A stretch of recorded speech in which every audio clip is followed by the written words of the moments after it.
짧게 소개해드리겠습니다. 오늘 4단 7점 논쟁 한국 조작 시대를 열다를 강연해 주실 우리 홍원식 교수님은 고려대 철학과를 졸업하셨고요. 대학원에서 석사 및 박사학위를 받으셨습니다. 전국 북경대학 개건교수, 한국사상사 학회장, 세계유교연합회 이사를 역임하셨고요. 현재 오늘의 동양사상 발행인 겸 편집 주관을 맡고 계시고요. 계명대 철학윤리학과 교수로 재직하고 계십니다.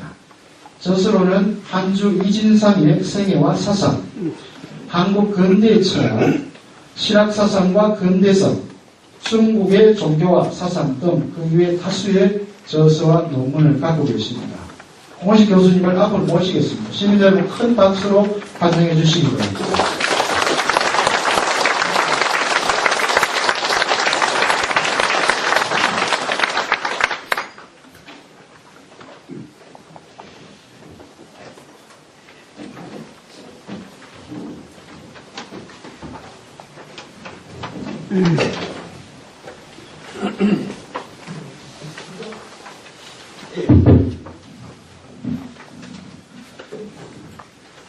네, 오늘은 이제 또 강의하는 위치에 섰습니다.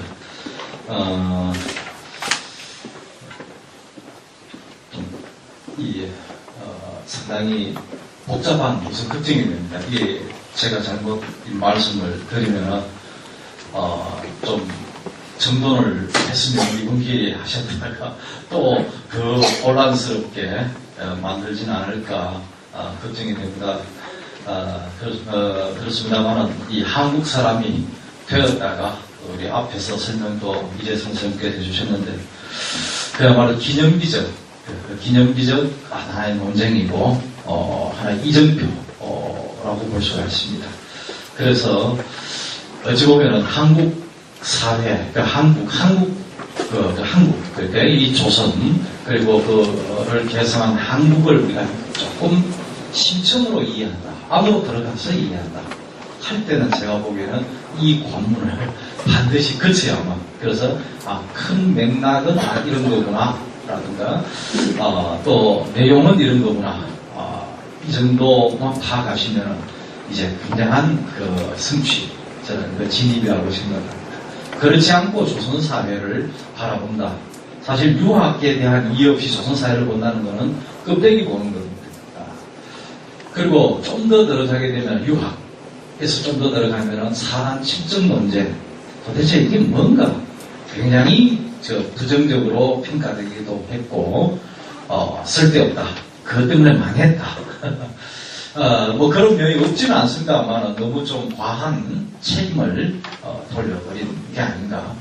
그래서 우리가 참 어려웠을 때는 우리를 부정하는 과정에서 퇴계 선생도 4단 7점 논쟁도 갖다 버렸지만은 지금 이제 다시 우리를 원정적인 눈으로 자긍의 눈으로 바라보는 이 시점에는 한번 다시 우리는 돌아볼 필요가 있다. 그래서 오늘 아무쪼록 귀한 시간이 되었으면 좋겠는데 제 그 역할을 잘 담당할 수 있을지 걱정입니다. 지난 시간 도현철 선생님께서 오셔가지고 같이 학교에서 활동을 많이 했습니다. 그리고 바로 고려말 조선초 연구로서는 가장 활발한 연구자이셨고 아무 강의를 저는 듣지는 못했습니다. 그냥 밥만 사주고 수업 때문에 갔습니다. 아마 잘 하셨으리라고 생각을 합니다. 특히 이제 도현철 교수께서 이야기하셨던 이 정도전, 이 조선을 우리 이해할 때 두 개의 관문이 있다 이렇게 생각을 합니다. 하나는 정도전이고 하나는 퇴계 이황 선생입니다. 그래서 두 분의 이 두 분이 지금 조선을 만들었다 이렇게 해도 괜찮을 것 같습니다. 그래서 이 정도전 같은 경우는 천수백 년의 유교의 나라를 불교의 나라를 유교의 나라로 전환시키는데 결정적 역할을 했던 분이죠. 우선은 이념적으로, 철학 사상적으로, 또 종교적으로 불교를 조목조목 비판을 했습니다. 조목조목 비판을 하면서 그 비판이 본인의 꼭 독창적인 것만 아니고 그때까지 있었던 유교 입장에선 불교 비판의 총결이다 이렇게 보면 되거든요. 그게 유명한 불시작대입니다. 불시작대를 통해서 이념 청소를 했다 이렇게 볼 수 있습니다. 이념 청소를 했고 그리고 이제 새로운 유교의 나라를 세우겠다. 그렇게 불교를 비판한 그 시각도 이유도 유교죠. 유교이고 그래서 유교의 나라를 세우려면 이념적으로 청소를 해야 된다라고 생각합니다. 그게 불시작대입니다. 그러다 보니까 불교 쪽에서는 지금까지도 마구 욕을 해야 되는데 제가 스님들 좀 만나서 가면 막 욕을 해야 되는데 당신 한번 읽어봤어요? 그 무슨 말인가 정확히 몇 기절을 가지고 굉장히 막 열을 돋우는데 차분히 읽어보고 물론 어느 글이든 누구의 주장이든 다 옳은 건 없다. 근데 그 메시지는 정확히 읽을 필요가 있다. 지금 불교 여전히 문제가 될 수 있는 부분들이 있다. 저는 그렇게 이야기를 합니다. 그리고 또 하나는 이러한 유교의 나라를 이제 제대로 세워야겠다 해서 한 게 바로 그 일종의 하드웨어 구축, 유교의 나라를 만들 수 있는 법률, 제도의 기반을 완성한 사람이죠. 그리고 실질적으로 이승계의 조선왕조를 직접적으로 선두주의했던 건국 과정에, 그 건국 이후에도 그러나 너무 깊게 관계함으로써 비사를 되는 그게 정치인가 싶습니다. 그래서 조선 500년 동화정시 이 정근던 선생의 후손들은 정말로 참 더없는 큰 공을 세우고도 500년 숨을 죽이고 살아야 했습니다. 그래서 조선 건국은 되었습니다. 처음에 조금 왕위 계승을 가지고 그랬지만은 논란이 있고 정치적 투쟁의 혼란상도 겪었지만은 세종 그리고 이 배를 거쳐오면서 유교 국가의 기틀은 마련이 됩니다.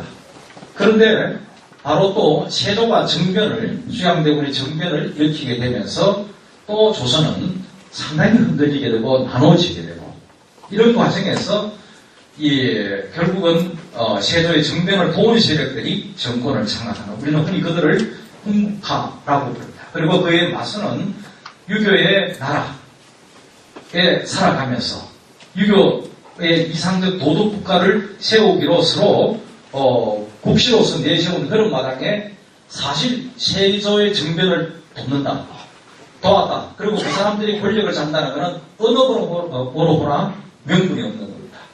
유교인으로서 볼 때는. 그래서 그런 생각을 가졌던 사람들이 이제 그에 대한 세력을 형성을 하게 되고 중앙 진출을 하고 진출을 했다가 호되게 당하고 그게 4대 사화가 아니겠습니까? 사화를 당하고 끝내 큰 희생을 겪고 끝내 그들의 정권을 세우게 됩니다. 그들의 그러니까 이제 그 기회가 주어지는 바로 이 살인파 세력들이 긴 희생을 거치고 이 중앙정계 정권을 장악하게 될 때 바로 그때 퇴계 이황 선생은 원로 대신이고 대학자이고 또 최고로 존경받는 인물의 위치에 있었습니다. 사실 퇴계 선생은 사화기 말기에 살아셨는데 성품도 그러셨던 것 같고 또 상황 파악이라든가 어찌 보면 삶이 너무나 전전긍긍하는 이게 참 퇴계 선생님의 본성으로 봐야 될지 그 시대가 퇴계 선생으로 하여금 그렇지 않을 수 없게 역시 본인도 언제든지 희생될 수 있는 그런 상황이었습니다. 그런 상황 속에서 어쨌든 퇴계 선생은 살아남았습니다. 그리고 정말로 행운의 인물입니다. 행운의 인물이라는 게 그 앞에 많은 걸출한 인물들이 희생되어 갈 때 퇴계 선생은 어떻게든 살아남았고 그리고 정권을 장악했을 때 퇴계 선생은 이미 원로 대신으로서 최고의 판서의 반열에 올라와 있었고 그리고 학자로서 더 명성을 갖고 있었고 그리고 또 더 대단했던 것은 그 밑에 수많은 제자들을 거느리고 있었습니다. 다른 권력자와 차이가 됩니다. 퇴계 선생이 역사적으로 승리할 수 있었던 것은 제자들을 많이 갖고 있었습니다. 그리고 그 제자들은 단순히 지금 대학에 있는 교수들처럼 학생들 그리고 뭐 다시 또 교수 학자를 만든 게 아니고 그 사람들이 정치 일선에서 최고 권력에 서게 되면서 퇴계 선생은 앞으로 보나 뒤로 보나 시대로 보나 아주 운이 좋은 사람입니다. 운이 좋은 사람으로서 참 지금까지도 퇴계 선생의 그 위상은 뭐 앞으로도 제가 보기에는 흔들림이 없을 거라고 생각을 합니다. 자, 그래서 이런 상황, 이런 과정에서 퇴계 선생이 왜 등장했을까? 조선은 정도전과 더불어 퇴계 선생의 조선이다. 이런 이야기를 할 수가 있는데, 바로 이 퇴계 선생이 결국은 이러한 그 당시 세조정변 이후에 여러 이 집권 세력들은 정당성이 없다. 저 사람들을 유학자라고 볼 수가 없다. 이런 겁니다. 거짓 유학자들입니다. 거짓 유학자들이 제대로 된 유교의 나라를 세울 수가 없다. 이게 기본 생각입니다. 그래서 정치적으로 참 소위 말 대도하는 사람들이 다 정치를 하고 있고 실권을 쥐고 있는 상황에서 젊은 학자들이 하나하나 처음 본 적필직 김종직 선생 문화에서 다시 또 한원당 김병필 선생 문화에서 그 사람들이 세력을 형성하고 그 사람들은 대부분 희생이 되고 그러나 그 정신은 개성이 되어서 퇴계 선생에게로 내려오게 됩니다.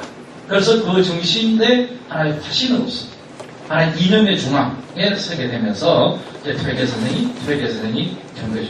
그런데 이 사립화와 더불어 퇴계 선생의 기본적인 생각은 이겁니다. 말씀드린 대로 웅털이 유학자다. 진정한 유학의 나라를, 유교의 나라를 지을 수 없다. 결국 정도전에 의해서 법과 제도, 이념 청소는 끝났습니다. 유교의 나라가 세워졌습니다. 이미 시스템은 100년 이상 돌아갔습니다. 그런데 제대로 된 유교의 나라가 되지 않았습니다. 이걸 문제 삼았던 겁니다. 왜 안 되는가? 할 때 결국 정치의 핵심은 사람이다. 사람이다. 이 사람, 아무리 법과 제도가 잘 돼 있어도 사람이 아니면은 그거를 이룰 수가 없다. 그러면 답은 뭔가? 사람 만드는 거다. 사람 만들려고 해보니까, 그래서 퇴계선생도 젊은 날에 성균관에도 가보고 했는데 실망을 합니다. 엄청 실망을 합니다. 그리고 본인은 또 성균관 대사선까지 지내지 않습니까? 관악의 제일 정점에서 지금 서울대학 총장입니다. 그리고 모든 교육행정을 담당하기까지도 하고, 그래도 절망감을 느낍니다. 학생들이 생각하는 거는 요즘 말하면 취직입니다. 취직. 사실 우리나라 미래가 저는 없다고 생각합니다. 지금 젊은 친구들 우리 공동체를 위해서 뭘 하겠다고 생각하는 그런 사람들 어디 있는가? 좀 외람된 이야기지만 저는 80년대 그때는 굉장히 희망적으로 봤습니다. 데모를 한다는 걸 저는 굉장히 좋게 봤습니다. 왜냐하면 자기 출세 이런 걸 좀 뒤로 합니다. 그리고 우리 공동체가 어떻게 될 것인가. 내가 잡혀가더라도 잡혀가서 박살이 나고 미래가 참 절망적으로 가더라도 우리 공동체 그런 생각들이 있습니다. 상당히 있었습니다. 그런데 지금은 그렇게 생각하는 어떤 집단도 없고 어떤 학생도 보이지 않습니다. 그럼 우리의 미래는 누가 도대체 책임질 건가? 사실 교수들도 이제는 보면은 상당히 실망스럽습니다. 미래에 대해서 자기가 공적으로 태도를 가지고 행동하는 교수들 이제 거의 다 사라졌습니다. 그냥 직장인, 책 좀 보는 그런 직장인 정도로 저는 느껴집니다. 사실 지성도 죽고, 그래서 이 대한민국 아마 퇴계선이 비슷한 상황이 아니었겠나 싶습니다. 100년 이상 유교의 나라라고 간판은 그렇지만 유교의 나라가 아니었거든요. 그러면 해결은 사람을 기를 수밖에 없다. 진정한 유학자를 기를 수밖에 없다. 그 당시 관악이었던 향교라든가 그러면 다 출세주의다. 그냥 과거 시험에서 벼슬하려는 그 사람들로 모였는데 무슨 미래가 있겠는가. 그래서 퇴계 선생이 나섰던 게 바로 빨리 퇴직을 하고 미래의 조선을 거절해야겠다. 그게 서원 설립운동입니다.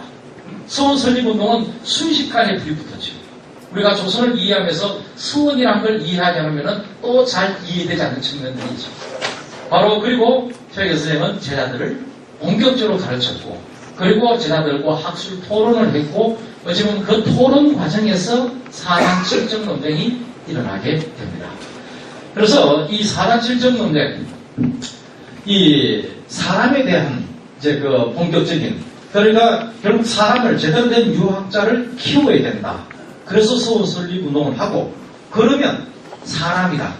사람이란 누구인가?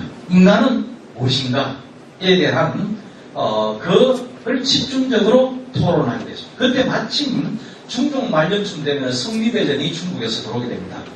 이 주자가 죽고 관악이 되고 한 명나라 초에 와서 주자학 관련 모든 책을 주제별로 분류해서 국가 편찬으로 명나라에서 정규를 집성을 해내게 됩니다. 그거를 우리나라에 들어오게 되고 그걸 우리나라에서 출간하게 되고 유학자들에게 국가에서 이렇게 배포를 합니다. 공부 좀 해라 이런 게 아닙니다. 공부를 학자들에게 이제 제대로 된 정규의 책이 나왔으니까 공부를 하라. 그래서 일시에 그 당시 이 사립 세력들을 중심으로 한 젊은 유학자들 그 속에 퇴계 선생도 포함되었습니다. 퇴계 선생은 그때로 보면 나이가 조금 많은 편이었습니다. 그때 이 귀한 책을 성민대 주자대전입니다. 이 주자대전을 보고 그러면서 이 너무나도 공부에 빠지게 되고 그러다 보니까 열풍이 불었습니다. 주자학 그전에는 좀 지금지금 단편적 자료들 이런 자료들을 가 주자학을 공부하다가 충경대에 와서 이제 제대로 된 이 주자학 공부가 일어나면서 활발한 학술적 토론이 일어나게 됩니다. 그런 가운데 퇴계 선생이 역시 먼저 공부를 시작했고 또 그래서 어떤 이 많은 사람들이 퇴계 선생에게 자문을 구하고 서론을 써달라고 하고 또 질문을 하고 이런 과정에서 주로 그 당시 교육은 직접 교육을 시킬 수 있는 사람 몇 사람 안 되고 제자라고 해도 대부분 편지를 통해서 질문을 하고 답을 하고 이게 일반적인 방식이었습니다. 특히 그 당시에는 교통이 편리하지 않았고 또 퇴계 선생이 수시로 안동으로 내려와 버리시고 하니까 결국은 주로 스승과 제자 간의 대화도 편지를 통해서 이걸 문목이라고 합니다.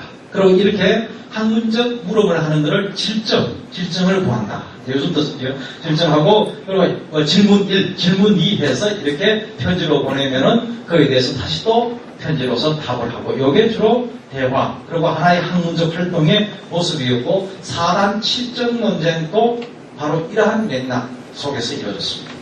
결국 사람 키워야 되고 그러면 사람이란 무엇인가에 대한 특히 이때 유학자들의 사람이란 무엇인가를 할 때 그 잣대는 도덕적 기준입니다. 이는 공자맹자 이래 줄곧 유학은 인간이라는 잣대를 똑똑한가 똑똑지 않는가 뭐 이성적인가 아닌가 이런 문제를 잣대로 되지 않았고 동양에서는 유학에서는 선한가 악한가 선과 악이라는 도덕적 잣대를 가지고 인간을 바라본 2500년 동양의 특징 서양과는 상당히 다른 길 그래서 동양에서 진정한 인간, 참된 인간이라는 건 도덕적 인간입니다. 서양에서는 꼭 도덕적 인간 아닙니다. 서양의 유명한 철학자들 그렇게 도덕적이지 않습니다. 그 사람들에게 뭐 도덕, 비도덕을 잣대 대한다는 게 어울리지 않습니다. 그분들에 있어서는 오히려 아주 날카로운 분석과 이런 거죠. 그게 위대한 철학자가 되는 거고 동양에서는 그거는 어찌보면은 한 중간 단계 정도로서 평가를 해주고 제일 중요한 거는 그 사람의 인격을 제일 중요한 잣대로 바라보는 이런 겁니다. 그런데 이제 논쟁. 그래서 이 발단이라고 하면 이런 걸 제가 이 글 속에 상세히 써놨습니다. 역시 이 추만 정지훈이라는 사람의 천명도설이라는 이 천명도라는 그 하늘의 그 중명이 나오는 첫 구절이죠. 천명지위성 하늘이 명한 것을 빌려서 본성성이라고 한다라는 그걸 바탕으로 해서 사람과 하늘의 관계를 그림으로 표현한 이런 그림을 그렸어요. 그런데 사실 이 그림도 이에게 서문 이렇게 어떤 거 이렇게 자문을 응하게 되는데 그 자문을 그것도 퇴계 선생님께서 스스로 원해서 응했던 겁니다. 그쪽에서 선생님 이거 한번 봐주시죠 어떻습니까? 의견을 보였던 게 아니고 이미 그 정규의 천명도가 이렇게 떠돌아 다녔습니다. 근데 우연히 퇴계 선생님도 봤고 보니까 상당히 중요한 내용이 있었고 그래서 이후에 이 문헌을 보고 퇴계 선생님의 의견을 정하고 또 퇴계 선생님 나름 단독적으로 그에 대한 연구도 하십니다. 하시면서 천명도를 다시 그림을 다시 그리고 또 다른 사람도 그리고 그래서 이 천명도라는 건 굉장히 한국 성리학사, 주자학사에서 중요한 의미를 갖는데 기본 구도는 뭡니까? 사람과 하늘의 관계. 이겁니다. 사람과 하늘의 관계를 그림으로, 철학을 그림으로 표현한 이런 책인데 어쨌든 퇴계 선생에게 의견을 첨부해 보냈는데 그게 이 정지훈, 추만 정지훈이라는 사람은 너무 감격스럽게 생각을 하고 그래서 그 자문을 받아들여서 퇴계 선생 자랑처럼 이야기하면서 출간을 했습니다. 했는데 그게 문제가 되는 겁니다. 그래서 정작 지은 사람이 문제가 된 게 아니고 퇴계 선생의 자문을 받은 퇴계 선생이 문제의 대상으로 떠올라온 겁니다. 그러면서 퇴계 선생이 뭔가 좀 잘못 생각하시는 것 같다. 이런 의견들이 분분하게 떠돌았고, 이런 분위기 속에서 이제 바로 이제 직접 퇴계 선생에게 선생님 좀 문제가 있는 것 같습니다. 라는 의견을 개진하게 된 게 바로 퇴계 선생과 사단 칠적 논쟁을 벌이게 되는 고봉 희대성이라는 분입니다. 그분은 이 전라도 장성 출신이고, 그때 퇴계 선생은 58세, 원로에 신분했었고, 이 고봉 희대성은 31살에 갓 과거급제해서 이제, 직접 문화에서 배우지는 않았지만 중명을 하고, 그래서 스스로 제자로서 생각하면서 선생님에 대한 질문으로서 선생님 이런 일이, 선생님의 견해가 이렇게 보는데 저는 아니라고 좀 다르게 생각합니다. 라고 편지를 만나기도 하고 또 좀 점검된 형태로 글로서 보내게 됩니다.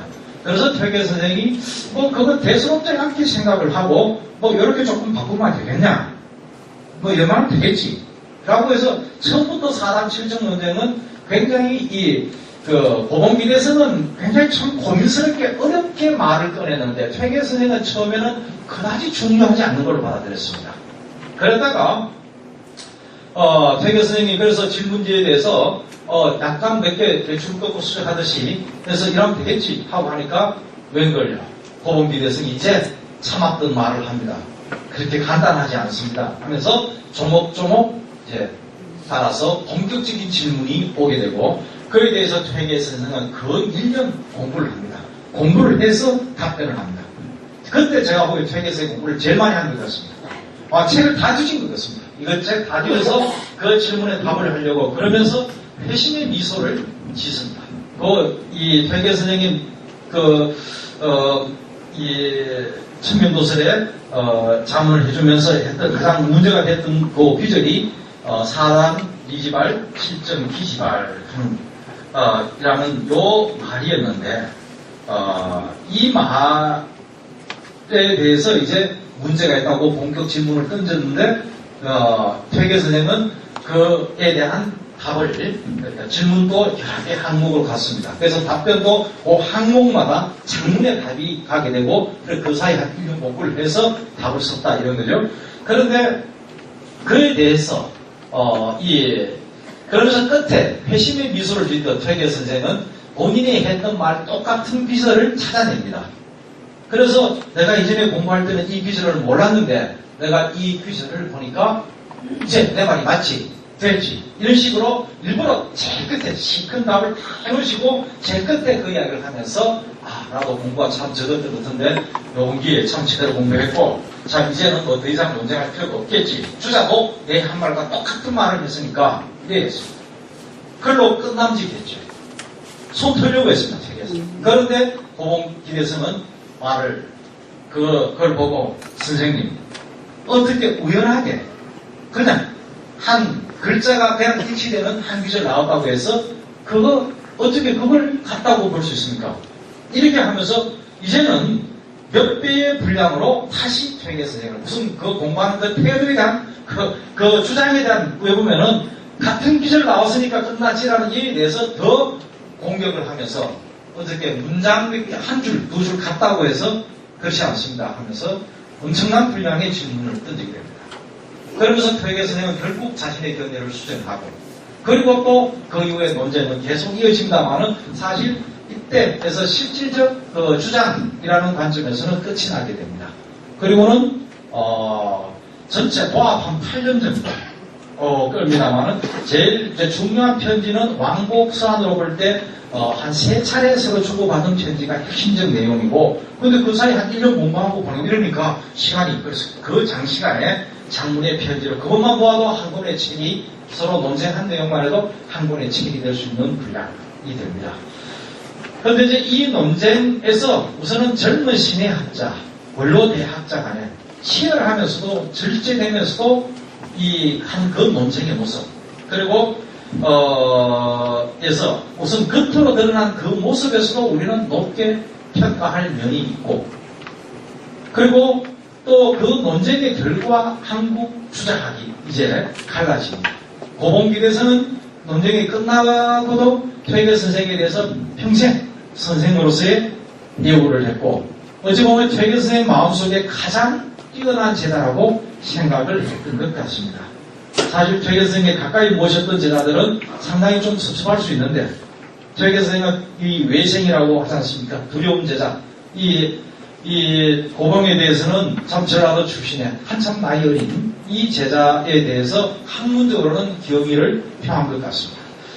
그리고 이후에 고봉기대성의 견해는 이 율곡이가 개성을 하게 되면서 결국 율곡학설에, 제가 보기에 율곡 하는데 율곡학설의 한 70, 80%는 고봉기대성의 견해에서 이미 나온 겁니다. 거기서 조금 수정과 보완이 율곡학설이지, 율곡학설을 따로 자꾸 이야기하는 것은 저는 무리라고. 결과적으로 이 4단 7정 논제에서 퇴계학과 율곡학이라는 고봉기대성은 나이가 어렸습니다만은, 퇴계성도 한참 어렸습니다만은 퇴계성에 돌아가시고 몇 년 뒤에 세상을 뜹니다.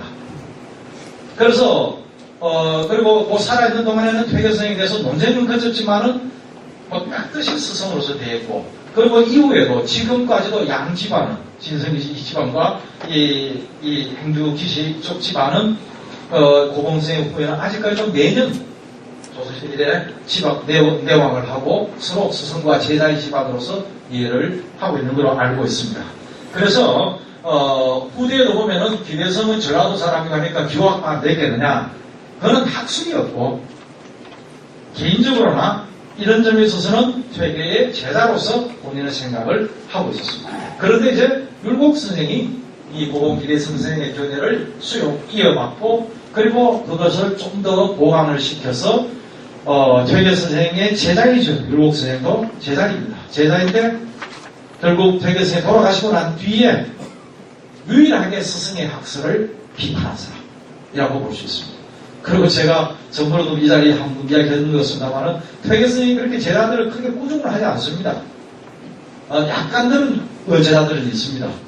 주로 이제 술 먹고 뭐 이렇게 했다가 들켜가지고 너 술 먹고 그지 됐지 뭐 이런 데서 꾸중들은 몇몇 제자라든가 좀 이래. 근데 대부분 퇴계 선생은 제자들에 대해 질책을 크게 하지 않습니다. 근데 유일하게 율곡 선생에 대해서는 여러 차례 아주 왜 보면은 좀 심하다 싶을 정도의 질책을 합니다. 그래서 율곡 선생은 본인 길을 갔습니다. 살아있을 때도. 퇴계 선생이 살아 계실 때도 그랬고, 돌아가시고 난 뒤에 결국은 그것도 뭐 직접 퇴계 선생을 비판한 건 아닌데 가장 친했던, 율곡 선생과 친했던 우계성원이라는 인물과 이 둘 간에 두 분 다 퇴계 문화에 나왔던 사람이고, 우계성원은 퇴계 학설을 철저하게 따랐던 사람이고, 율곡 같은 친구였던 율곡 선생은 퇴계 학설에 대해서 속으로는 뭔가 좀 불만스럽게 생각했던 사람이고, 이 두 사람 간의 친구 간의 논쟁이 터지면서 결과적으로는 퇴계 선생에 대한 비판으로 불이 옮겨붙으면서 결국 우리나라는 이제 이 퇴계 학파와 율곡 학파라는 양대 학파로서 내려가게 됩니다. 그리고 이제 이 퇴계 선생의 등장, 그리고 4단 7정 논제, 그리고 퇴계 학파와 율곡 학파 이렇게 가게 되면서 이 제목에서 제가 적었다시피 이제 주자학은 한국 주자학의 시대로 본격적으로 진입해 들어간다. 이제 철학의 주제도 깊이도 이제는 중국과 달랐고 중국보다 훨씬 더 심도 있는 또 다른 문제의식을 가지고서 상당히 다른, 뭐 전혀 다르다고 말할 수는 없겠죠. 주장이니까. 그렇지만은 상당히 다른 문제의식과 시각 깊이를 가지고 전개함으로써 우리는 이제 한국 주장의 시대를 열었다. 이런 평가를 이제 하게 되는 겁니다. 자, 그러면 이제 이 논쟁 안에 도대체 뭐가 문제였는가로 들어가야 되겠는데, 결국 이 인간의 문제에 대한 철학적 논쟁인데, 이 인간을 이제 결국 유교적인 어떤 틀, 그 사람들의 논의 틀을 가지고서 이야기를 해서, 일단 여기서 4단 7정 하는 문제, 4단 7정 논제. 우선 드러나는 용어부터 좀 구분을 해보면 이렇습니다. 4단이란 말은, 맹가에서 나오는 인간이 가지고 있는 4가지 선한 감정, 이런 게 아니죠. 4가지. 사람이 선한 감정이 4가지밖에 없겠습니까? 또 굳이 뭐 그냥 선한 감정하면 될 것이고 그걸 나누려고 그러면은 4개가 아니라 훨씬 더 나눌 수 있겠지만 이 맹자는 우리 인간이 살아가면서 중요한 4가지 덕목을 이미예지라고 보고 이러한 덕목이 어디에서 나오는 걸까 하면서 그것은 누가 압력을 줘서 누가 아니면은 어떤 다양한 이제 그 성선설을 하면서 나오는 이야기들인데요. 그게 아니고 내 마음, 원래부터 가지고 있던 내 선한 마음, 이때는 뭐 감정일 수도 있겠고, 마음일 수도 있겠고, 본성일 수도 있습니다. 그것이 드러나서 인간은 선한 행동, 도덕을 행하게 된다. 인이라는 또 의라는 예라는 시라는 덕목을 행하게 된다. 이거는 개는 다른 인간을 제외한 어떠한 존재들도 도덕적 행위를 할 수가 없다. 오직 인간만이 할 수 있다. 그리고 인간의 도덕 행위를 할 수 있는 것은 자기 덕 보려고 명예를 위해서 아니면은 뭐 저 세상 좋은 데 가려고 뭐 두려워서 이런 게 아니고 자기 본성의 발로다. 본성이 드러난 것이다. 이런 이야기죠. 이런 이야기를 하는 과정에서 사람. 그러니까 결국 다시 보면은 인간이 가지고 있는 굉장히 좋은 마음. 요걸 오늘날 우리 선 말대로 하면 양심입니다. 양심. 선천적으로 가지고 있는 좋은 마음. 이건 양심을 가지고 있다. 그래서 4개, 뭐 4단이다, 뭐 이런 5단이다, 7단이다 구분할 필요 없습니다. 선한 마음 가지고 있다라는 인간에 대한 이해를 맹자가 한번 맹자에서는 제시를 했습니다. 그런데 이 7정은 너무 뭔가? 7정은 얘기에 나오는 희노애구 애오요입니다. 기뻐하고 슬퍼하고 노하고 하는 인간의 모든 감정. 그럼 인간의 모든 감정을 꼭 뭐 7가지로 이야기해야 되느냐? 그것도 이 숫자 개수는 아무런 의미가 없습니다. 그래서 이 얘기에서는 그러니까 맹자에서는 인간의 선한 감정, 순수하게 선한 감정을 이야기했고 이 얘기에서는 인간의 모든 감정을 얘기를 한 겁니다. 이게 기본적으로 제 논쟁의 불씨가 됩니다.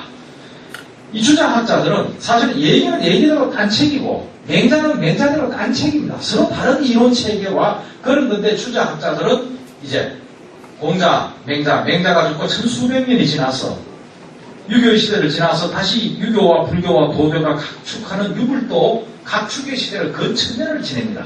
그리고 다시 유교가 부흥을 하게 됩니다. 그런데 유교가 다시 부흥을 하는데 이때 그래서 힘으로 불교 도교를 눌렀어요. 불교 도교를 눌러서 이제 유교 시대가 오는 것 같았는데 문제는 이론적으로 극복이 안 됐던 겁니다. 그래서 이제 당명과제는 어떻게든 이론적으로 도교를 눌러야 유교가 영원한 승리를 할 수 있다. 그래서 유학자들이 뛰어들어서 이미 현실적으로는 패권을 장악한 유학자들이죠. 이게 송나라 때 모습입니다. 그러면서 그 깃발을 든 사람이 주령계, 조님, 그리고 장제, 이 소광절, 정명도, 정의천, 주의 이런 사람들이 100년, 200년에 걸쳐서 혼신의 힘을 다해서 1000년 동안 유불도 삼교 각축 시대를 청산하기 위해서 유교의 이론을 재각색해서 리모델링해서 불교, 도교를 누르자. 이 운동이 승리하기로 주장입니다. 그래서 신유학이라고 부르는 겁니다. 그런데 해보니까 유교의 경전 5경, 아니면 9경, 아니면 13경 이런 이야기를 하는데 13경, 100경을 들이대도 불교한테 이론적으로 극복하기가 쉽지 않았습니다. 이 불교의 이론 체계라는 것이 지금도 보면 유교 경전을 읽으면 이해가 다 됩니다. 안 될 게 없습니다. 유교 경전은 너무 쉽습니다. 깊지도 않습니다. 그냥 일상 현상 이야기를 그냥 이래야 된다, 저래야 된다, 이렇다 저렇다 정도 이야기입니다. 유교 이야기는. 그런데 불교 이야기는 불교 박사를 받고도 보면은 자기 전공한 영역, 아주 작은 영역들이 나머지 가면 너무 어렵습니다. 이 불교는. 깊어서 그런지 정리가 안 돼서 그런 건지 그건 저는 잘 모르겠습니다. 근데 아주 불교의 이 스케일이라든가 이론적 스케일이라든가 이런 거는 유교가 도저히 따라갈 수 없는 이런 부분이었어요. 그래서 유학자들이 상당히 고뇌스러웠고 거기서 100년, 200년 시간이 걸리고 대충 얼기설기 엮어낸 게 주장입니다. 얼기설기 엮었습니다. 이 뻥크가 너무 많습니다. 그러니까 논쟁이 터지죠. 그래서 그 중에서 제일 먼저 이야기되는 게 4단 7정 문제를 맹자에 나오는 4단과 얘기에 나오는 7정을 한데 이렇게 갖다 붙입니다. 둘 다 사람 마음을 설명하는 개념이에요. 사람 마음을. 그런데 사람 마음, 사상도 있고 칠정도 있고 이렇게 이제 되는 거죠. 그래서 결국 지금 다시 이야기를 하게 되면 사람 마음을 우선 분석을 하는데 사람을 속을 들여다보는데 가만히 보니까 그냥 마음 할 때는 하나의 마음인데 좀 자세히 보니까 사람은 참 못된 마음도 있고 참 착한 마음도 있는 거예요. 결국은 그걸 본 겁니다. 사람을 들여다보니까 어떻게 보니까 참 선한데 어떻게 보니까 안 그래.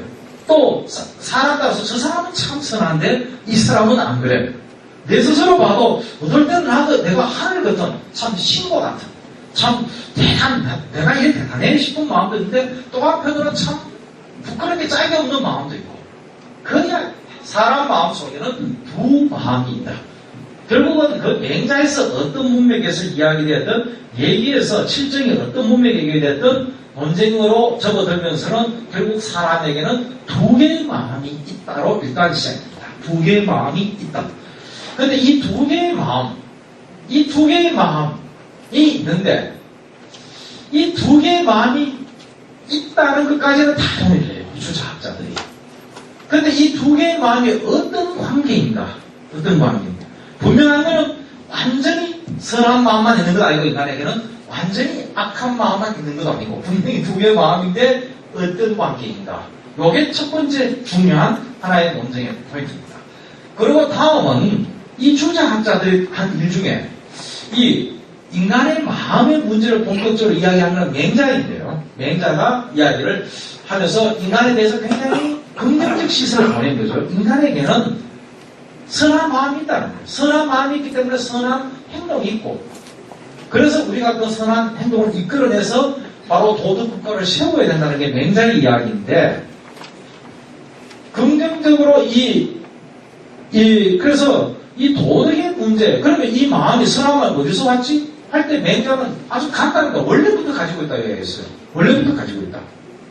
이렇게만 이야기하고 끝났습니다. 그런데 주자학자들은 원래부터 가지고 있다는 이 말을 너무 시시한 거예요. 거창하게 만들어야 됩니다. 불교하고 이론적으로 맞서려면 우선 스케일부터도 비슷해야 되고 그런 점에서 하늘을 끌어오기 시작했습니다. 하늘을 끌어오면서 하늘에서 온 마음이라고 설명을 한 겁니다. 주자학자들 하늘에서 온 마음 그걸 중용을 그전에는 주목도 받지 못하던 중용을 끌고 와서 청명지휘성이라는 그 기제를 끌고 와가지고 하늘이 명한 것을 성이다. 이 말을 끌고 와서 원래 공자, 맹자, 자사가 다 이래 말했다라고 하는데 그렇지 않습니다. 실제 공자, 맹자는 하늘 이런 이야기를 하질 않았습니다. 해로 전체에서 1, 2% 될까요? 이론 전부 인간에 관한 이야기고 현실에 관한 이야기고 역사에 관한 이야기를 했습니다. 공자, 맹자. 관심사는 인간입니다. 인간 이외의 존재에 대해서는 그다지 관심이 없었습니다. 거의 관심이 없었습니다. 그런데 새로운 유학인 주자학이 오면서 하늘을 가져와야 하늘 아래 모든 것을 관심의 대상으로 여기고 그리고 뭔가 그래야 철학적 어떤 이 스케일이 커지고 그래야 불교하고 맞서고 또 이 여러 가지 어떤 철학적 수요가 있었던 겁니다. 이런 과정에서 하늘을 끌고 오게 됩니다. 하늘을 끌고 오면서 결국 맹자는 원래부터 내가 가지고 있는 선한 마음인데 이렇게 말했는데 이 맹자를 적극적으로 계승했던 실제 맹자는 맹자가 죽고 천수백 년 동안 완전히 잊혀진 인물이었습니다. 맹자는 그리고 혁명론을 이야기하기 때문에 위험한 인물이었습니다. 그런데 주자학자들은 천수백 년이 지나서 잊었던 인물을 급히 불러옵니다. 맹자를 불러와서 맹자를 중심에 딱 앉히게 됩니다. 그래서 맹자를 중심에 앉히면서 맹자를 재발견했다? 제가 저기 쓰는 말입니다. 그런데 맹자를 가져오고 보니까 또 문제가 발생하는데 일단 맹자를 가져와서 성선설을 끌고 들어옵니다. 그전에는 유교의 정통적 견해가 성선설이 아니었습니다. 주자학이 와서 성선설을 정통의 설로 받아들이고 그리고서 이제 이론적 구성을 해들어가는데 결국 여기에서 맹자는 성선을 이야기할 때 다른 존재와 차별적 본성으로 인간만이 가진 선한 본성을 내겠는데 주자학은 이론을 확장시키다 보니까 모든 존재가 다 선한 본성을 가지고 있다. 이런 식으로 가버려요. 그러니까 맹자를 가져왔지만 맹자를 뒤틀어버린 거죠. 맹자의 대전제를 엎어버린 겁니다. 그걸. 그러면서 모든 존재는 하늘에 의해서 만들어졌고 그리고 하늘이 만든 모든 것은 선할 수밖에 없고 모든 사물은 하늘이 다 개입해 있고 그래서 그게 그 사물의 본성이고 사람에게도 본성이 있고 그게 맹자가 말한 선한 본성이다. 이런 식의 확대 해석을 해버린 겁니다. 이게 유명한 하늘, 그냥 하늘, 저 실패는 하늘 아니면은 마치 신이 있는 듯한 그 하늘 아닙니다. 주자학에 와서 신의 개념, 하늘의 개념은 천리, 하늘의 이치라는 천리 개념으로 해석을 하고 다시 천자를 떼버립니다. 떼버리면서 리라는 용어로서 결국은 이치가 됩니다. 이 상가만상은 궁극적 원리, 이치가 존재한다. 그게 리다. 그리고 그게 주역에서 말하는 태극이다. 모든 사물은 다 태극을 가지고 있다. 모든 사물은 다 하늘의 리를 가지고 있다. 그게 그 사물의 본성이다. 여기에서 나오는 명제가 유명한 성적 리라는 명제가 나옵니다. 이게 정의천이 말한 거예요. 정의천이 말을 하고 주장은 이 정의천의 이 말은 절대적 진리라고 이야기합니다. 결국 내 안에 있는 선한 본성은 곧 하늘이다. 내 속에 있는 하늘. 이런 식 설명을 하게 된 겁니다. 자, 이렇게 설명을 하면서 이제 그러면은 내 속에 있는 이 선한 본성은 하늘이면 그러면 내 역시 마음속에 있는 이 선하지 않는 어쩌면 중립적인 많은 이 감정, 이 칠정 이거는 그러면 뭐고? 이래 됩니다. 그렇게 설명을 하고 이건 하늘에서 온 거 아닌가? 인간의 감정은 선한 것만, 선한 고급만 감정만 하늘에서 온 것이고 나머지는 그럼 하늘에서 온 것이 아닌가? 하늘을 좀 둘로 나눕니다. 마치 우리가 하늘 쳐다보면 땅에 쳐다보면 태양도 있고 구름도 있는데 하늘 저 끝에 태양이 있다면은 태양과 달이 있다면은 조금 낮은 하늘에 있는 건 구름이다. 그래서 기지 성을 두 개로 나누고 정찰을 나누고 뭔가 이런 작업들을 하게 돼요. 그래서 이에 대해서 너무 복잡해지는데요. 어쨌든 여기서 보면 인간의 마음을 그냥 마음으로 설명하지 않고 뭔가 하늘과 연결시키면서 인간의 두 가지 마음 중에서도 이 선한 감정을 하늘에서 왔다. 그럼 선하지 않는 감정은 하늘, 내가 선천적인 것은 선천적인 것인데 태양처럼 높은 저 하늘에서 온 게 아니고 중간쯤 하늘에서 왔다는 겁니다. 그래서 태양처럼 하늘에서 온 거는 바꿀 수가 없고 중간쯤 하늘, 마치 구름은 언제든지 노력하면 이렇게 그때 할 수 있다. 이제 이런 생각을 발상을 하게 돼. 그래서 이제 말을 마구 만들어냅니다. 말을 만들어내면서 논쟁 건데 딱딱딱 안 맞아요. 그래서 제가 이제 인간의 마음을 우선은 4단 7정 논쟁이니까 4단과 7정 선한 마음과 그렇지 않은 마음인데 이걸 정확히 말해서 악한 마음 해보면 좋겠는데 그러면 선한 마음과 딱 반대가 될 거 아닙니까? 근데 반대가 아니고 7정이란 거 흐리멍텅해요. 모든 감정이에요. 모든 감정. 자, 그래 되어 버리니까 선한 감정과 모든 감정 이거 어떤 관계가 되는가? 우리가 요거 뭡니까? 요 벤다이어 그림이라고 합니다. 요거를 그리면은 모든 감정이 있고 한가운데 딱 가운데 있는 거기에 선한 감정 포함 관계로 설명을 해야 될지 아니면은 동그라미 있는데 반 잘라서 선한 감정 안 선한 감정 이렇게 볼 건지 아니면은 이렇게 해서 약간 겹치게 이렇게 그려서 선한 감정 그렇지 않는 감정 뭐 아니면 중간쯤 감정 해서 뭐 전체 그래서 이거 모두가 마음이다 이래야 될지 이 논쟁이에요. 결국 인간의 마음이 그냥 우리가 말로 할 때는 선한 감정 그렇지 않는 감정인데 도대체 이 둘 관계가 어떤가 해서 퇴계 선생은 분명하게 이걸 어떻게든 구분해 보려고 들었습니다. 구분해서 설명을 하고자 해서 그에 대해서 이 고봉규대성 선생은 그게 아닙니다. 이게 원래 마음이 자칫하면 두 개 마음이 있는 것처럼 보입니다. 원래는 한 마음인데 그 중에서 딱 준칙에 맞는 절도에 맞는 중절한 이제 이런 말들을 쓰는데 아무래도 제가 이 선 내용 중에 글자가 몇 개 틀렸습니다. 이 중절이라는 글자가 사쪽, 예, 사쪽에 그리고 16쪽에 이 절자가 이 마디절로 바뀌어요. 페이지 맞습니까? 예, 그리고 그 12쪽에 보면은 불상자, 불상이 하는 데 있는데, 예, 불상이, 불상자 하는 용어가 있는데, 하나는 불상자, 불상이라고 해야 되는데, 둘 다 불상이라고 해놨습니다. 그래서 하나는 불상자로 바꿔야 되는데요. 그거 이양 한번 이렇게 전해드리겠습니다. 그러니까 이 처음 논쟁의 첫, 그것이 인간에 대한 보고였으니까, 선한 감정, 그렇지 않는 감정. 근데 이게 아예 악한 감정이라면 딱 가르기 쉬운데 실정이라는 말이 좀 그러면 모든 감정을 포함하기 때문에 모든 감정과 선한 감정은 어떤 관계인가. 그러나 퇴계 선생은 실정은 선한 감정이 맞다. 맞기는 맞지만 사람이라는 요 냉정가 많은 선한 마음과 대비할 때 이거는 선하지 않는 이런 생각으로 자꾸 구분해 보려고 합니다. 왜 구분하려고 그랬겠습니까? 인간에게 두 마음이 있지만 일단 이 두 마음의 경계를 분명히 해야 선한 감정은 살리고 그렇지 않은 감정은 죽인다라고 본 거예요. 죽여야 된다. 그런데 이 경계가 불분명하면 무엇을 죽여야 될지 무엇을 살려야 될지 자칫하다가 이걸 죽이다가 이 선한 감정까지 죽일 수 있다. 이 우려가 최근에서는 굉장히 강했던 겁니다.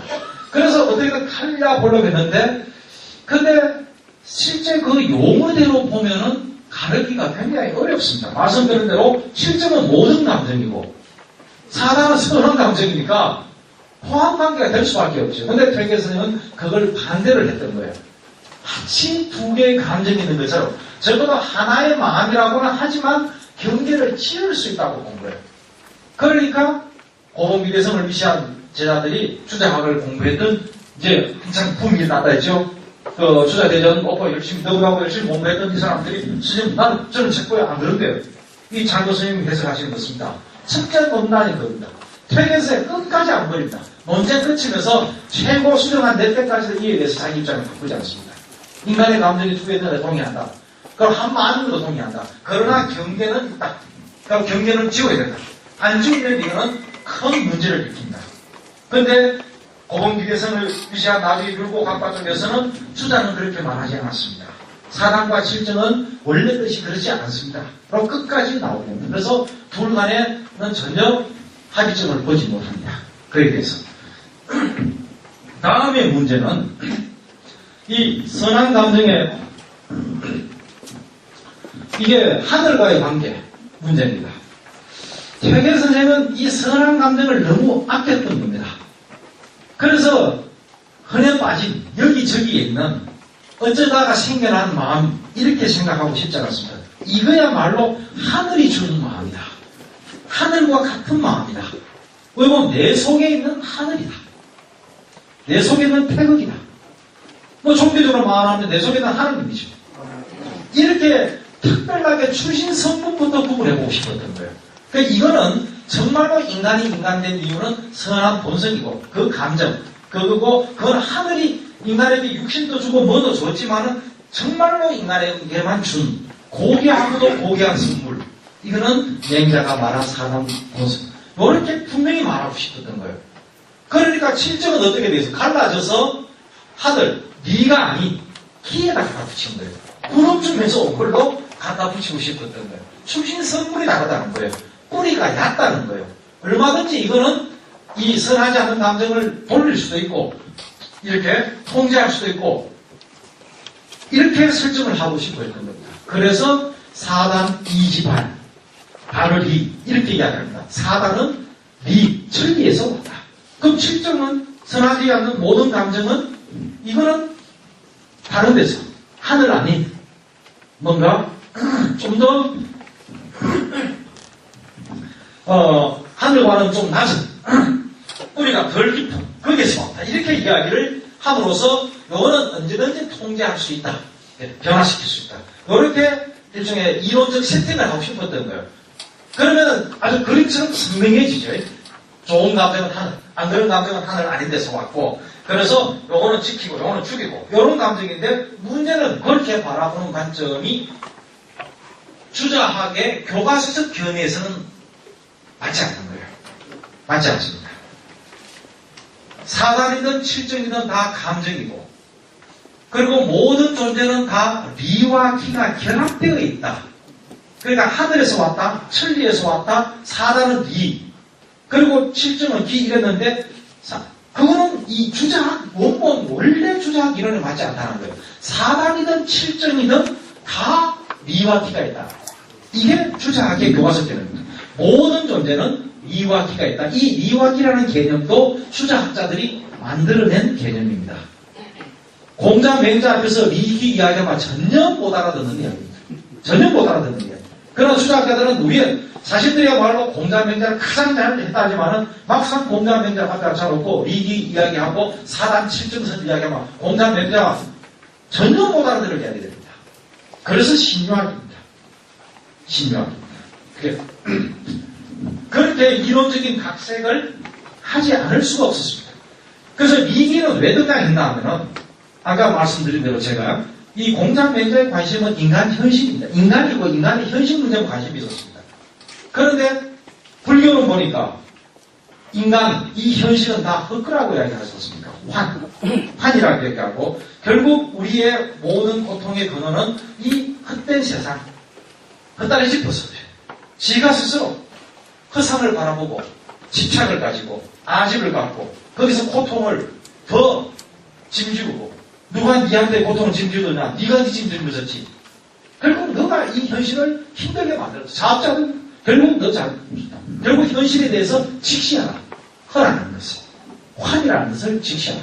이거 아닙니까 불교는. 그 넘어서 영혼의 세계를 영혼의 세계를 이건데, 이런 식으로 불교는 막 뻗어나갑니다. 그런데 유학은 현실 속에서 그 이야기만 있어. 공자, 맹자는. 도저히 유학은 이제 불교를 누리기 위해서는 이론적 반경을 넓히지 않을 수 없습니다. 이제는 사람 말고도 환경들, 동물, 개들, 식물들, 그리고 우주의 문제, 온갖 문제를 철학 속으로 끌어들이려고 했습니다. 자, 그러니까 비슷하게 걸어넣는데, 문제는 너무나 다양한 이 현실 세계, 그리고 우주, 삼라만상, 그리고 확장을 시켜놨는데, 이걸 어떻게 우리가 포착을 할 건가, 이해를 할 건가. 우리의 이해수로 돌려면은 결국 우리가 세상을 어떻게 다 이해합니까? 다 자기가 바라보는 관점을 가지고, 관을 가지고 보는 거 아닙니까? 제일 이제 현대 와서는 과학 법칙을 가지고 보면은 이 무질서한 현실, 이 자연세계도 딱 질서정연하게 보이듯이, 이 관이라는 것, 결국 사람들은 이 관을 통해서 바라보면서, 아, 세계는 정말 자기가 바라본 세계처럼 있는 것, 이렇게 생각하고 살아가는 거 아닙니까? 주자학자들은 뭔가 이 복잡다단한 이 현실, 사물과 사태의 세계를 눈으로 경험되고, 귀로 들을 수 있고, 눈으로 볼 수 있는 이 경험 세계를 기라는 개념으로. 그리고 우리가 보고 듣고 하는 이 세계만이 전부가 아니다. 그 너머에 세계가 있다. 오히려 그 너머의 세계가 더 진정한 세계다. 이렇게 보기 시작한 거죠. 주자학에 와서 이 생각이 나오기 시작합니다. 불교의 영향이 굉장히 큽니다. 불교의 영향이. 그래서 공자, 맹자는 현실 넘어, 언제 공자가 현실 넘어 이야기했습니다. 현실 이야기했죠. 근데 주자학자들은 현실은 필요 없어. 다양성, 변화, 이런 겁니다. 그런데 그 너머의 세계가 분명히 존재한다. 그것이 있어서 이것이 있다는 거예요. 그것이 있어서 이것이 있다. 그래서 이것을 통해서 그것을 알 때 궁극적으로 목적은 그것이라는 거지. 이것이 아니라 기가 아니고 리다. 그러니까 가치적으로 우연에 있고, 뭔가 두 개의 세계, 현상과 그 너머의 세계, 그리고 그 너머의 세계를 더 근원적이고 더 높고, 이런 세계가 주자학에 와서 그게 리라는 개념으로, 리의 관점에서 보면 삼라만상은 하나의 리에서 왔기 때문에 본질적으로 하나의 세계다. 기의 관점에서 보면은 만물은 무한의 차별성의 세계다. 이런 식으로 해서 이 두 개념을 가지고 설명을 하는데, 결국 한 사물은 보이는 세계와 그 너머의 세계, 리와 기와 미를 다 가지고 있다. 이런 게 주자학의 대명제예요. 이게 주자학자들이 만들어낸 이야기예요. 불교의 영향을 받으면서. 그런데 주자학자들은 사단과 칠정과 같이 인간의 마음 이야기를 해놓고, 또 삼라만상 이야기를 해놓고 이 둘을 연결시킨 거죠. 연결을 시켜서 사람과 하늘의 관계를 설명하면서 사람 속에 있는 선한 모습은. 그래서 사단 칠정 문맥에서 보면은 사단은 리에서 나왔고 칠정은 리에서 나왔다 할 때 무슨 사단 칠정은 아까 말씀드린 그런 거라면 리와 기는 바로 그런 개념이에요. 삼라만상을 설명하는 개념인데 리가 더 근원적이고 하늘과 같은 개념이고 기는 하늘보다는 좀 낮은. 예. 그러나 개별적에서 보면 선천적이죠. 이런 개념으로 딱 설정을 해놓고는 이 출신 성분이 좋은 아주 선한 감정은 하늘에서 그렇지 않는 감정은 좀 뿌리가 얕은 곳에서 왔다. 그런데 주장학 이론에서 이 주장은 맞지 않다는 거예요. 모든 것은 사단이 되었든 실정이 되었든 그것은 다 리와 기 현상과 그 너머에 로 된 이 양면을 다 가지고 있지. 사단은 리망, 칠정은 기망. 이건 말이 안 된다. 이건 주장하게 원래 교과서적 견해에서 비교해야 된다. 이 주장이에요. 최혜선생님 이 부분에 대해서 상당히 고민스럽게 생각합니다. 맞습니다. 최혜선생님 동의합니다. 결국 그 질문을 받고 맞다. 그럼 최혜선생님 어떻게 빠져나가는가? 답변하는가에 대해서 있기는 있어도 사단과 칠정에 대해서는 분명히 구분된다는 것을 끝까지 고집합니다. 그런데 리와 기, 사단을 리, 칠정, 기, 이렇게 볼 수는 없다. 리와 기 다 있다. 이에 대해서 최교수는, 맞다. 그거는 맞다. 그런데 그래도 그렇지. 사단은 리와 기 중에서도 리를 주로 말한 것이다. 이게 주리라는 이야기입니다. 주리설. 최교수는 이야기할 때 주리설 이야기하지 않습니까? 그 이야기입니다. 주리. 리와 기가 다 있는데, 선한 감정은 이전에는 순수히 하늘, 100% 하늘이라고 말하고 싶었는데, 그거는 결국 이론적에서 밀렸습니다. 그래서, 리다수는, 완전히 리라고 이야기하고, 유리하다 할 때 유리라고 말을 해야 될 거 아닙니까? 유리라고 하지 않고, 좀 물려서 주리. 그리고 사단, 칠정은 주기. 이렇게 이야기를 하면서 한 발 물리게 된 거죠. 한 발 물리게 되면서, 이제, 입장은 퇴계 선생은 끝까지 변치 않습니다. 사실 논쟁이 끝나서 크게 변한 게 없어요. 오히려 서로의 입장 차이를 분명하게 함으로써 이렇게도 해석이 되고 이렇게도 해석이 됐겠구나. 그리고 고봉기대선 같은 경우는 철저하게 주자학 입장에서 계속 밀어붙입니다. 주자책을 보니까 이렇습니다. 보니까 이렇습니다. 밀어붙이고 퇴계 선생은 주자책도 보면서 본인의 생각을 자꾸 넣습니다. 본인의 생각. 그러니까 공격을 더 받게 되죠. 교과서 들이대니까. 그러면 이제 우리가 퇴계 선생은 왜 또 무슨 생각을 넣고 싶었을까? 이제 이게 중요한 거예요. 그러다 보니 공격을 당한 거죠. 공격을 당한 겁니다. 여기서 또 하나 이제 이렇게 리와 기의 문제. 그래서 주기라는 용어가 거기에서 생겨났다. 그 다음에 이제 여기 또 하나 파생되는 문제가 이겁니다. 리, 기 문제에 있어서 내 마음속에 있는 리, 내 마음속에 있는 리. 이전에 리와 기를 이야기하면서 현상은 기로, 그 너머에 그것은 리로 설명을 한다고 했는데, 또 교과서 견해가 하나 있습니다. 현상 세계는 다양성의 세계이기도 하지만은 끊임없이 변화하는 세계입니다. 변화하는 세계. 그래서 기의 영역을 설명하면서 주자는 음양, 오행, 주로 이걸 가지고 설명을 합니다. 그래서 이 현상의 세계는 차별성, 다양성의 세계이기도 하지만 변화해가면서 다양성을 끊임없이 연출해내는 세계입니다.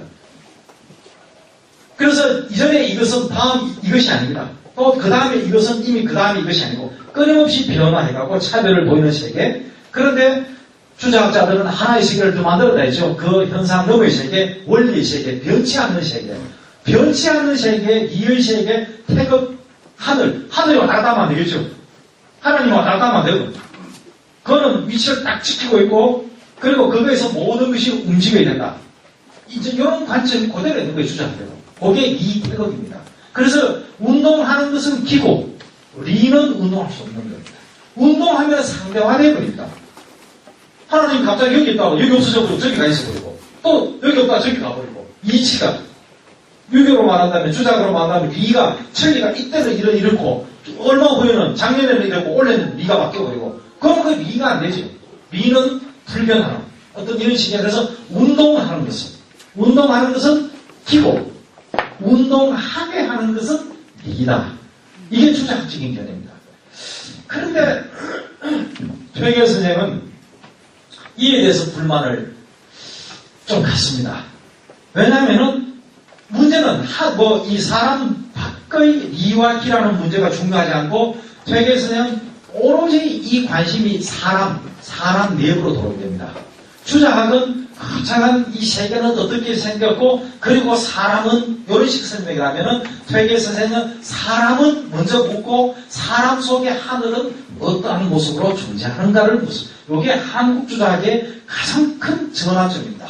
주자학은 이 삼라만상은 어떻고 그 삼라만상 속에 그래서 삼라만상을 도덕적 의미로 그려놓고 리와 기라는 개념으로 그림을 그려놓습니다. 그리고 사람을 그 가운데 한가운데 딱 갖췄습니다. 그래서 삼라만상 가운데 가장 가운데 있는 존재 이렇게 사람을 설정해 들어가는데 주자 이 학을 개성하면서 퇴계학은 먼저 떠내는 게 사람은 그리고 이 삼라만상 우주 리기론으로 이야기하는 이거를 그에 대한 논의를 별로 좋아하지 않습니다. 중요한 것은 내 속에 있는 하늘이 어떠한가 라고 봤던 겁니다. 자 그렇게 되다 보니까 내 속에 있는 리 곧 내 속에는 리와 기가 있는 거예요. 내 속에는 리에서 온 선한 감정도 있고 기에서 온 그다지 선하지 않은 감정도 있어요. 아니면 아직 선하게 정해지지 않은 감정도 있어요. 그런데 이 내 속에 두 개의 마음이듯이 두 개의 큰 하늘과 작은 하늘이 있는데 큰 하늘로서 리, 작은 하늘로서 기가 있는데 그런데 주자학의 교과서적 견해로 말하면은 기가 움직이게 되는 거예요. 기가 움직이고 리는 가만히 있어야 돼요. 그런데 문제가 발생하는 거는 기가 말을 잘 들으면 괜찮아요. 리의 말을 곰곰 들으면 괜찮은데 말을 안 듣는 경우가 흔하다는 거죠. 주로 문제가 되는 거는 이 기가 내 속에 있는 기가 그러면 악한 마음에 이게 선한 마음에 말을 안 듣는 경우에 그러니까 퇴계선생이 안 되겠다 싶은 거예요. 그래서 교과서적 견해는 니는 어쨌든 가만히 있어야 돼요. 그 기가 움직이고 기로 하여금 선한 말 듣도록 해야 되는데 끝내 말 안 들으면 어떻게 할 거냐? 그럼 포기할 거냐? 퇴계선생이 이거 큰 문제가 있다. 이론적 허점이 있다고 봅니다. 안 되겠다. 니도 운동해야겠다. 자 그렇게 되니까 기는 원래 운동하는 것이고 이건 교과서에 나오는 거니까 그러니까 기가 마음대로 함부로 설치면 이 기를 제어하기 위해서 잡아들이기 위해서 니도 운동을 한다고 해야겠다. 자 그러니까 그러면 니도 운동하고 기도 운동한다? 이때 운동이라는 개념을 이 사람들은 발이라는 개념 발이라는 개념이 발현한다, 발춘한다, 발동한다, 발생한다 그 발자 아닙니까? 뭔가 이렇게 일어나는 거예요. 운동 개념 일어나. 마음속에서 그 기가 말을 잘 들으면 괜찮아. 안 들을 때는 안 듣고 그러면 니는 무능하게 가만히 앉아서 당하고 있어요. 그냥 이거 안 되겠다. 니에다가도 발을 붙여야겠다. 니에다가도 발을. 이 생각 그래서 이게 리기호활성입니다. 리기호활성 많이 들어보셨을 겁니다. 그래서 율곡이나 고봉기대성이나 율곡은 기발일도설 운동하는 선이 밖에 없다. 이거는 주장한 교과서에 나오는 이야기입니다. 퇴계선도 알고 있습니다. 그런데 퇴계선이 그걸로 해가지고는 내 마음속에 말 안 듣는 마음 이거 어떻게 할 거예요? 말 듣는 마음이 뛰어다니면서 잡아야 될 거 아니냐 이런 이야기입니다. 쉽게 이야기하면. 그런데 그래 놓고 나니까 주장한 교과서하고 너무 안 맞는 거예요. 그리고 또 퇴계는 여기저기 끌고 옵니다. 주자도 발 이야기했다. 라는데 여기저기 끌고 오는데 암만 끌고 와도 워낙 명확하게 주자가 발하는 것은 기고 발하게 하는 것은 리라는 거는 거의 이거는 도장 찍어놓은 게 아닙니다. 그래서 퇴계선이 계속 공격을 받습니다. 끝까지 퇴계선이 바꾸지 않습니다.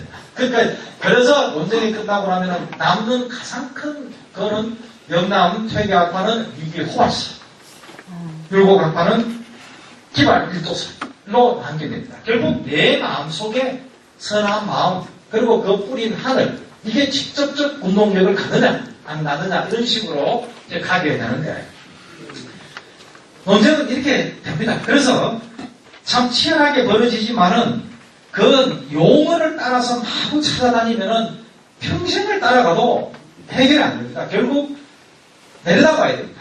들어가보고 무슨 소리 하는가? 라고 할 때 결국 인간에 대해서 다시금 이야기한다면 사단 7점 논제는 이 인간은 두 개의 마음이 있다. 이 두 개의 마음이 어떤 마음 모습으로 존재하는가? 어떤 양태로 존재하는가? 모습으로 존재하는가? 그리고 이 마음의 뿌리는 이거는 주작자들이 만드는 이런 틀이기 때문에 자연적으로 나왔던 게 하늘에서 왔다라고 설정하니까 그럼 두 마음은 각각 똑같은 하늘에서 온 건 아니다. 그 출신이 다르다. 갈래가 다르다. 아니다. 갈라볼 수 있다. 없다. 이런 이야기. 그리고 내 마음속에 있는 니는 운동성을 어떻게든 가져야 한다. 퇴계가 이런 말을 합니다. 만약에 니가 운동하지 않는다면 그거는 죽은 물건이 되고 말 것이다. 그러니까 이거는 한쪽에서는 주자책에 그냥 나오지 않습니다라고 공격한 것에 대해서 퇴계는 만약 니가 운동하지 않는다면 니는 죽은 것이 되고 말 것이다. 이거는 책에 나오든 말든 교과서에 있든 말든 내 생각에는 네가 운동하지 않으면 안 된다 이런 게 아닙니다. 결국 이거는 퇴계생도 위반된다는 것도 알고 있어요. 물론 또 위반되지 않는다고 증거를 대기는 돼요. 되지만은 그 양이나 깊이에서는 비교 안 됩니다. 반론이 훨씬 더 강할 수 있는데 오히려 퇴계의 공연을 이룰 수 있는 거는 운동하지 않는다면 그러면 무능하게 있으란 말인가? 이런 거예요. 자 이렇게 봤을 때 결국 인간의 도덕적 어떤 자기 이게 무슨 의미를 갖냐 하면은 인간은 나라는 존재를 생각할 때 이런 겁니다. 그냥 나라는 것보다도 이 보편, 하늘, 우주, 신과의 관계 속에서 나를 인식하는 과정. 철저하게 내가 어떤 완벽한 도덕적 인간이 됨. 이게 모든 것이 출발입니다. 왕부터 누구나. 그리고 그 성취를 한 사람이 리더가 되어야겠다. 이거는 이 사람들의 공통된 약속입니다. 그리고 그런 사람들이 도덕 이상 국가를 만들어야겠다. 이건 다 합의한 점이에요. 그러면 결국 출발은 도덕적 인간인데 도덕적 인간 할 때 내 뭐 선한 일 하면 될까 이거? 그게 쉬운 게 아니라는 겁니다. 우선 스스로가 어찌 보면 이런 겁니다.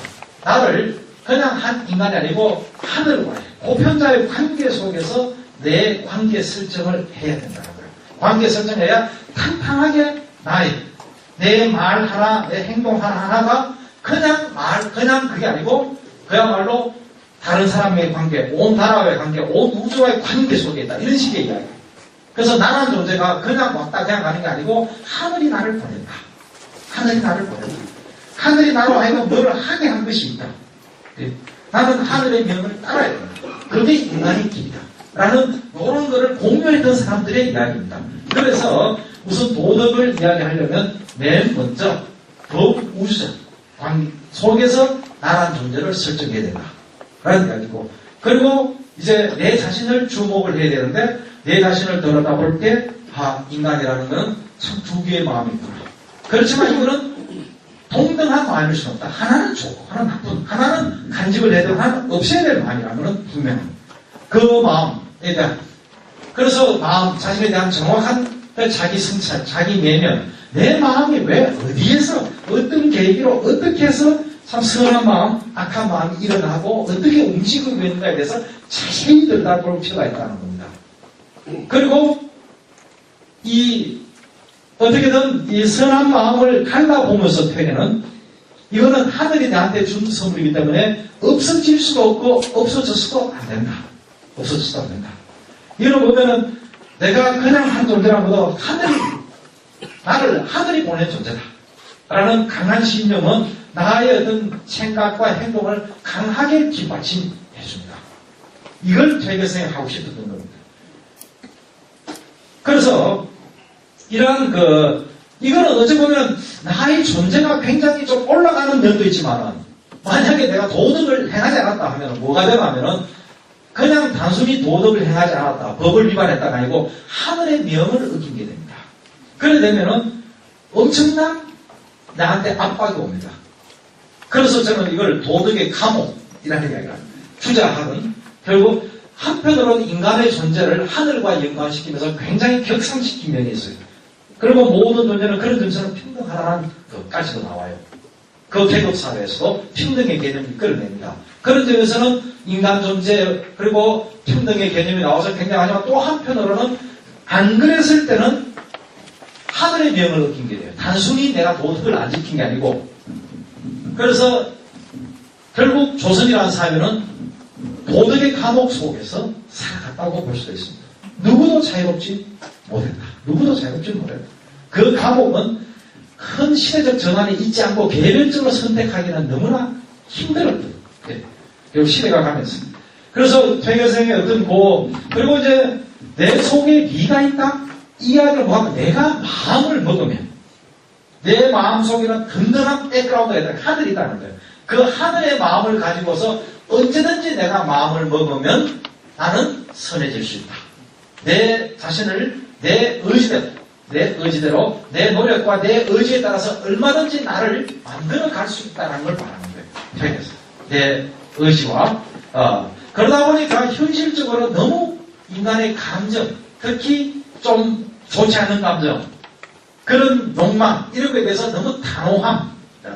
그래서 지나치게 도덕주의적 성격, 칼로 자르듯이. 사실 인간의 마음이 그렇게 갈라지는가? 이 사람들은 언제나 그런 거였지만은 인간의 마음은 막 뒤섞여 있고, 그래서 이쪽에서는 반대쪽에서는 두 마음이 아니고 이런저런 마음이 있다가 딱 준칙에 맞으면 선이지.